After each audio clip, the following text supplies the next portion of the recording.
type developments. The Quantum Technology Hub in Sensors and Timings, led by the University of Birmingham, has over 110 projects, valued at £120 million and 17 patents. The Quantum Technology Hub in Quantum Enhanced Imaging, QUANTIC, led by the University of Glasgow, is developing new types of ultra-high sensitivity cameras. The Quantum Communications Hub, led by the University of York, is developing quantum secure communications and has already built the UK's first quantum network, as well as advanced the miniaturization of QKD technologies. And finally, the Quantum Computing and Simulation Hub is a collaboration of 17 universities led by the University of Oxford. Research spans the full stack of hardware and software. Some of you will already be familiar with what you see in front of you on the slide, the National Quantum Computing Centre. So honing in on quantum computing, in order to address the challenges of scaling this technology and enabling user adoption, the UK is bringing about a National Quantum Computing Centre as the new national lab. And again, some of you are involved very directly in this project. The NQCC is working with businesses, government and the research community to deliver quantum computing capabilities to the UK and support the growth of an emerging industry. To get there, we have 3 objectives between now and 2025. On tech, a 100+ qubit NISQ era platform that will initially focus on superconducting qubits and trapped ions. On infrastructure, what you see in front of you, a flagship facility with handover very shortly this year. And on workforce, to build a UK quantum computing user community. So how do we organise all of this? Partners and governments. Getting to where we are today, government, industry and academia needed to seamlessly coordinate and collaborate.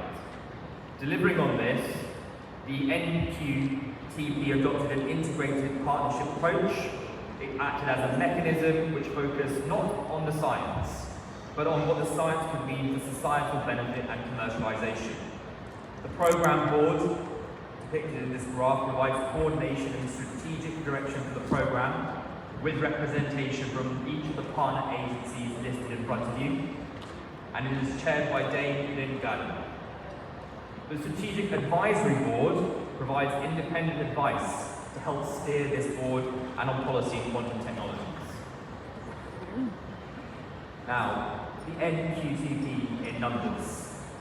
This slide shows some of the successes of this programme that I'm talking about.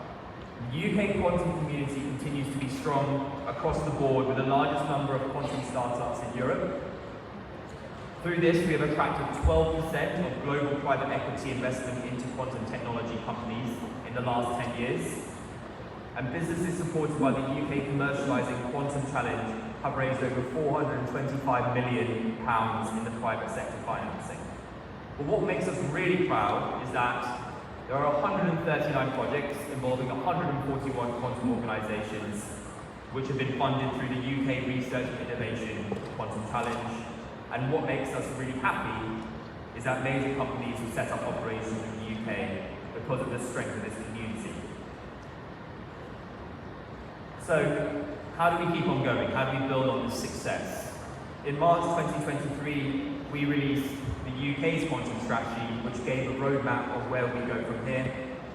It will build on strong research and industrial foundations in the UK by expanding our investment in new discovery and innovation activities, all building on the good work of the National Quantum Technologies Programme.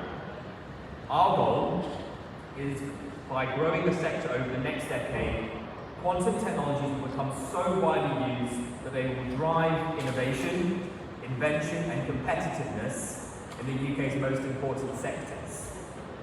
To achieve this, the strategy will aim to raise awareness of the transformation of quantum in different sectors of the UK economy, from aerospace to finance to healthcare, as well as design government-funded missions that bring together public and private sector to apply these technologies to national or global challenges.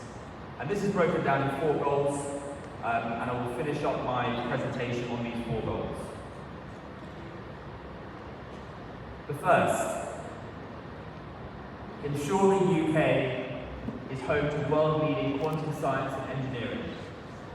What I've tried to do here by highlighting in orange is look at specifically the activity that has an international element. So the first of these is really about building the community and ensuring that the UK is home to the world-leading quantum and science and engineering community. The UK is in a strong position on skills, given the world-leading excellence in R&D and the NQTP, but we will launch new doctoral training centres and fellowships in quantum, a quantum skills task force, and a quantum stream of the global talent network, and develop a quantum apprenticeship programme. And the national strategy will continue to look at the full suite of levers for skills development and talent attraction and retention over time, becoming more competitive, as well as a common set of solutions for shared skills requirements in other sectors.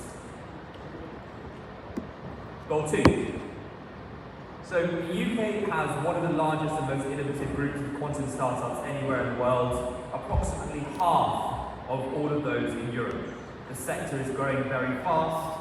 We are going to continue supporting early stage quantum companies and are exploring procurement, demonstration and promotion activities to continue to attract private sector investment into the sector.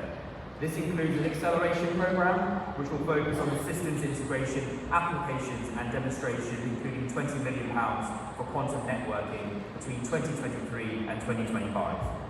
And alongside this, there's a wide range of Innovate UK and British Business Bank mechanisms to support UK companies through their growth journey. Goal 3 out of 4, adoption. Adoption will never come unless society really understands the benefits. We have already launched focused government mini-missions in quantum computing and quantum position navigation and timing. The first mission will demonstrate how cutting-edge quantum sensors and clocks can provide greater resilience for position, navigation and timing services that are critical for society.